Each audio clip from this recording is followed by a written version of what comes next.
हमारे जीवन में अगर प्राप्त हुआ है तो बहुत नसीब की बात है। कल हम लोगों ने उसकी बड़ी विस्तार से चर्चा की थी। आज का एक बहुत छोटा सा एक सूत्र लेंगे हम लोगों को सबको एक ही चीज लगता है कि हमारे पास में समय का अभाव है, हम भगवान में कैसे अपना मन लगाएं। कई लोगों की शिकायत भी होती है कि हमारा मन लगता भी नहीं है भगवान में, हम लगाना भी चाहते हैं सब तो नहीं लगता। और फिर घर गृहस्थी चलाते हुए, नौकरी करते हुए, सब कुछ करते हुए हम भगवान में कैसे लगें।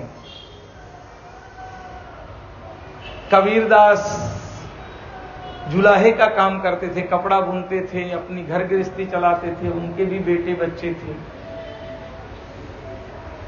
एक दिन एक व्यक्ति ने प्रश्न किया कि कबीर, मुझे ये नहीं समझ में आता है कि आप जुलाहे का काम करते हो, आप घर गृहस्थी चलाते हो, ये सब कुछ करते करते आपका भगवान में कैसे मन लगता है? आप भगवान में कब मन लगाते हो? कब आप भगवान से जुड़ते हो? भगवान से प्रेम आपका लगाव कैसे 24 घंटा भगवान के साथ में कनेक्टिविटी रह पाता है? हम तो थोड़ी थोड़ी चीजों में सब डिस्टर्ब हो जाते हैं। हम आपकी कहानी क्या है, थोड़ी थोड़ी चीजों में थोड़ा भगवान का नाम लिया और बीच में कोई दुर्गुण आ गए, कोई विचार आ गए, कोई टेंशन आ गया, कोई दुख आ गया, हम विचलित हो जाते हैं। कुछ दिन आस्तिक रहते हैं, फिर नास्तिक हो जाते हैं, फिर आस्तिक हो जाते हैं, फिर नास्तिक, तो चलता रहता है हमारे आपके जीवन में। कबीर मुस्कुरा करके बोला कि ऐसी बात समझ में नहीं आई, आप मेरे साथ चलो। कबीर और वो व्यक्ति थोड़ा आगे गए तो देखे कि पनिहारिन घड़े को रखा है अपने सर में और बिना हाथ लगाए हुए बड़ी नाचती, उल्लासित, प्रफुल्लित होकर के चली जा रही है। कबीर उसका हाथ पकड़ के पनिहारिन के पीछे, और इतनी मौज में नाच रही है, गा रही है, घड़े को सर के ऊपर रखा है, और जाते जाते घर पहुंची क्योंकि उसके प्रियजन आए हुए थे, उनको पानी देने लगी। दरवाजे से कबीर बाहर निकल के आए और उस अपने साथी से पूछा कि पनिहारिन ने घड़े को संभाला था, हाथ से पकड़ा था? बोले नहीं पकड़ा था। बोले इतना नाच रही थी, इतना उछल रही थी, उसका ध्यान घड़े में रहा होगा कि नहीं रहा होगा? वो तो गा रही थी, नाच रही थी, प्रफुल्लित थी। उस व्यक्ति ने कहा कि कबीर जी कैसे बावरे के जैसे आप बात कर रहे हैं, अगर उसका ध्यान घड़े में ना हो तो घड़ा फूटे और मिट्टी में मिल जाए। उसका पूरा ध्यान घड़े में रहा होगा। तो बोले नाचने में, गाने में, बोले उधर भी रहा होगा, और ज्यादा उसका ध्यान केंद्रित रहा होगा घड़े में, क्योंकि बड़ा सा घड़ा है, वो नाच रही है, गा रही है, पतली पतली पगडंडियों से जा रही है, तो भी घड़ा गिर नहीं रहा, तो उसका पूरा ध्यान कहां है? घड़े में है। घड़ा बड़ा है। तो उस व्यक्ति ने कहा कि मुझको बात समझ में नहीं आई।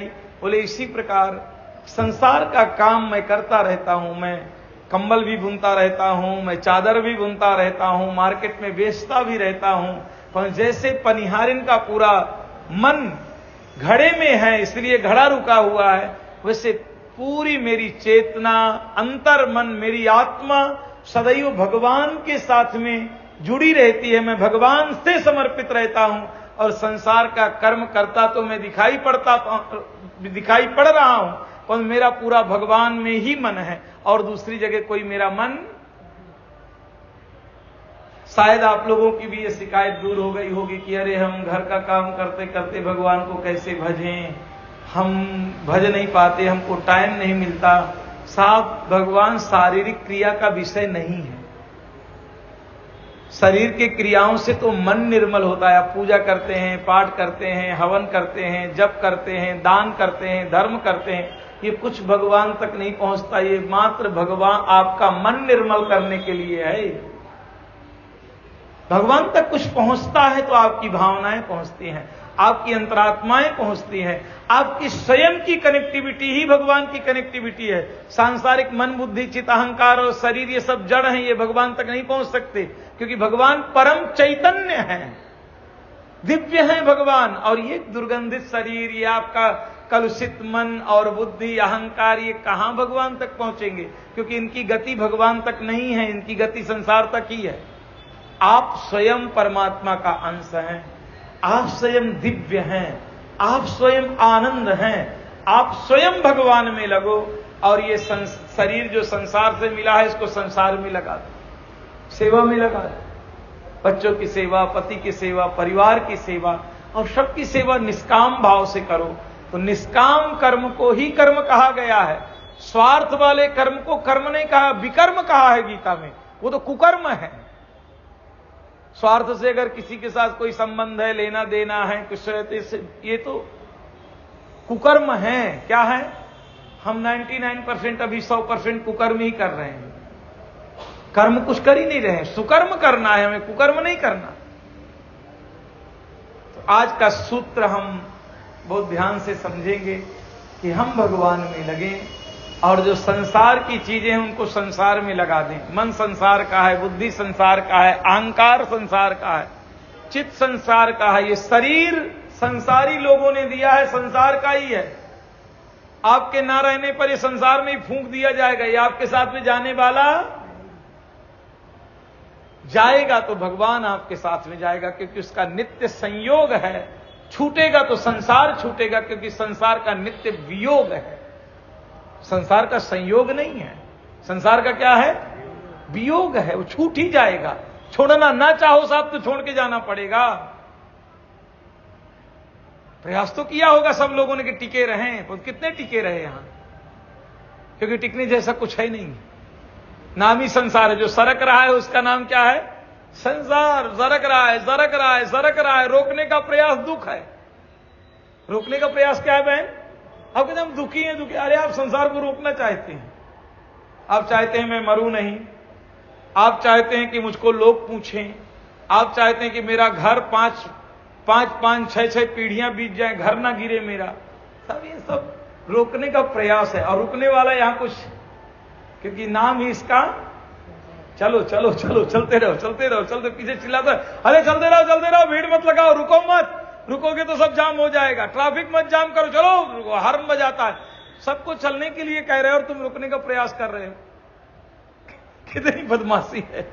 सबको क्या कर रहे हो? सबको विदा करना चाहते हो और तुम स्वयं यहां रुकना चाहते हो। कैसे रुकोगे आप जब सब चल रहे हैं? क्योंकि रुकोगे तो ट्रैफिक लग जाएगा। क्या लग जाएगा? और ट्रैफिक अगर माता जी जाम हो गया तो फिर बड़ी समस्या हो जाएगी, कोलाहल मचेगा, शोर मचेगा, पैर रखने की जगह नहीं रहेगी, ट्रैफिक लग जाएगा। अगर दादाजी, परदादाजी, पिताजी नहीं गए होते तो साहब यहां खड़े होते, हम लोग खड़े होते बहन, तिल डालने की जगह नहीं रह जाती। अभी भी देखो आप जाकर के रेलवे स्टेशन में चले जाइए कभी साहब, एयरपोर्ट में चले जाइए, कभी हॉस्पिटल में चले जाइए, 1.5-2 घंटे के पहले नंबर ही नहीं लगता है। सुबह से शाम हो जाती है। भगवान न करे कि आप कोर्ट में पहुंच जाओ। कोर्ट की कहानी तो औरों गड़बड़ है। सुबह 8 बजे जाओगे तो रात के 12 बजे लौट के आओगे, वहां तो औरों भीड़ लगी हुई है। तो कहने का अभिप्राय बहुत स्पष्ट है हमारा कि स्वयं भगवान में लगो, स्वयं, और जो संसार का है उसको संसार में लगा दो। काम बन गया साहब। आपको टाइम ही टाइम है, आपका जो टाइम नहीं है, टाइम ही टाइम है। टाइम की कोई कमी है आपके पास में? आप स्वयं को संसार में लगाना चाहते हो, शरीर को भगवान में लगाना चाहते हो। साहब ये दोनों अलग अलग चीजें हैं, ये दोनों होने वाली। संसार नाश्वर, शरीर नाश्वर है और परमात्मा अविनाशी है। शरीर लगेगा बहन सब परमात्मा से? नहीं लगेगा। मन नाशवान है, जड़ है, भगवान चैतन्य है, कैसे लगेगा वो? लगना है तो स्वयं लगो, लगना है तो संसार के सब काम करते करते मौज से भगवान का नाम गाइए, भगवान में लगिए और जो प्रपंच चल रहा है चलने दीजिए। सीताराम सीताराम सीताराम कहिए, जही विधि राखे राम तही विधि रहिए। साहब चाहे झोपड़ी में वास दे, चाहे महलों में वास। धन्यवाद, निर्विवाद, धन्यवाद, निर्विवाद। कोई विवाद नहीं है हमारा किसी से, सबको धन्यवाद है। धन्यवाद, निर्विवाद, राम राम, जय विधि राखी राम, राम राम। आनंद आ गया है।